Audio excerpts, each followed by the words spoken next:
नमस्कार, मी साक्षी. न्यूज 24 सह्याद्रीमध्ये तुमचं स्वागत. भंडारा जिल्हा हा धान उत्पादकांचा जिल्हा म्हणून ओळखला जातो. भात पिकाच्या उत्पादनासाठी मोठ्या प्रमाणात पाण्याची आवश्यकता असते.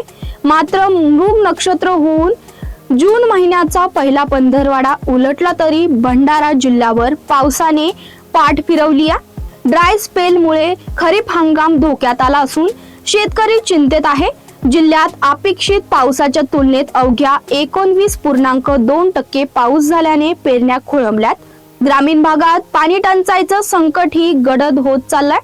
भंडारा जिल्ह्यात 1 जून ते 20 जून या कालावधीत सरासरी 118.5 मिलीमीटर पाऊस अपेक्षित असतो. मात्र यंदा केवळ 22.8 मिलीमीटर पावसाची नोंद झाली आहे. म्हणजे अपेक्षित पावसाच्या तुलनेत अवघ्या 19.2% पाऊस झालाय. त्यामुळे जिल्ह्यातील शेतकऱ्यांच्या आशा अपेक्षांवर पाणी फिरलंय. 7 जून पासून मृग नक्षत्र सुरू झालं असलं तरी मान्सून अद्याप जिल्ह्यात सक्रिय झालेला नाही. शेतकऱ्यांनी शेतीची मशागत करून पेरणीसाठी तयारी पूर्ण केली आहे. मात्र पावसाने दडी मारल्याने अनेकांनी पेरणी पुढे ढकलली आहे. काही ठिकाणी झालेल्या किरकोळ पावसावर पेरणी करणारे शेतकरी आता दुबारा पेरणीच्या भीतीत आहेत.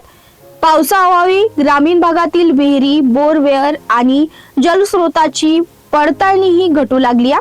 त्यामुळे पिण्याच्या पाण्याचा प्रश्न निर्माण होण्याची शक्यता व्यक्त केली जात आहे. दुसरीकडे खरीप हंगामातील भात पिकांवरही याचा थेट परिणाम होण्याची भीती कृषी क्षेत्रातून व्यक्त होत आहे. प्रमोद भुते कवळसी येथील शेतकरी असून मान्सूनपूर्व पाऊससुद्धा पडलेला नाही आणि आता रोहिणी नक्षत्र चालू आहे, पण रोहिणी नक्षत्रसुद्धा कोरडा गेलेला आहे. त्याच्यामुळे आमच्या धान पर्यावर म्हणजे खूप परिणाम होत आहे. कारण आमच्या शेतीमधले मशागतीचे कामे पूर्णपणे खोळंबलेली आहेत. कारण आम्ही गेल्या वर्षी ह्या तारखेपर्यंत आम्ही धानाची आमची जे रोपे आहेत ते रोवणी योग्य आलेली होती. परंतु हा रोहिणी नक्षत्र पूर्ण कोरडा गेल्यामुळे आता आमचा धान रोवणी म्हणजे परत टाकायलासुद्धा आम्ही मागे पुढे पाहत आहोत. त्याच्यामुळे जो आमचा शेतकऱ्यांचा हा आहे उत्पन्न याच्यावर सुद्धा खूप परिणाम पडणार आहे. नमस्कार, मी खेमराज गिरेबुजे, जेवणाळा येथील शेतकरी. यावर्षी रोहिणी आणि मृग असे दोन्ही नक्षत्र जवळपास निघून गेलेले आहेत.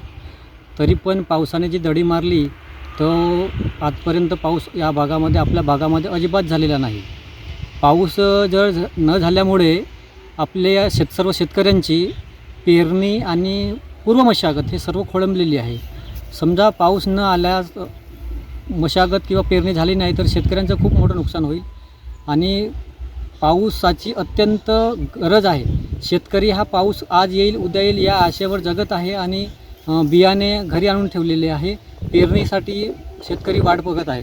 बियाण्यांच्या पेरणींच्या आणि पेरणी करून उत्पन्न मिळवण्याच्या तयारीमध्ये शेतकरी आहे. परंतु पावसाने दडी मारली, हुलकावणी दिलेली आहे. त्याच्यामुळं शेतकरी चिंतेत आहे. भारतीय हवामान विभागाने यंदा एल निनोचा प्रभाव जाणवण्याची शक्यता वर्तवली होती. त्यानुसार पावसात खंड पडल्याचं चित्र सध्या दिसत आहे. मात्र 24 जून नंतर मध्य भारतासह पूर्व विदर्भात मान्सून सक्रिय होण्याचे संकेत हवामान विभागाने दिलेत. त्यामुळे शेतकऱ्यांनी घाईघाईने पेरणी न करता हवामानाचा अंदाज घेऊनच निर्णय घ्यावा असं आवाहन प्रशासनाने केलंय. सध्याची परिस्थिती लक्षात घेता भंडारा जिल्ह्यातील शेतकऱ्यांच्या नजरा आकाशाकडे लागल्यात. पुढील आठवड्यात दमदार पाऊस झाल्यास खरीप हंगामाला दिलासा मिळू शकतो. मात्र पावसाचा खंड आणखीन वाढल्यास पेरण्या, उत्पादन आणि पाणी पुरवठ्यावर गंभीर परिणाम होण्याची शक्यता नाकारता येत नाही. या बातमीचा इथेच थांबतोय. तुम्ही वादरा न्यूज 24 सह्याद्री.